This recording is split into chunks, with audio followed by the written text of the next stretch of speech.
भावलपुर से रिपोर्ट करें Malik Saeed general union council Qaimpur और दिगर इलाकों में अलरहमत वेस्ट मैनेजमेंट कंपनी BWMC के वर्कर्स बहुत अच्छा काम कर रहे हैं। शहर और दिगर इलाकों में रोजाना के बुनियाद पर सफाई सुथराई का काम जारी है।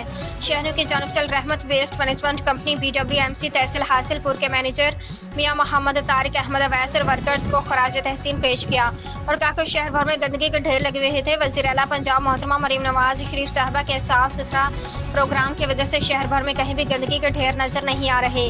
रोजाना की बुनियाद पर कायमपुर शहर और दिगर इलाकों में सफाई होना बहुत बड़ी बात है।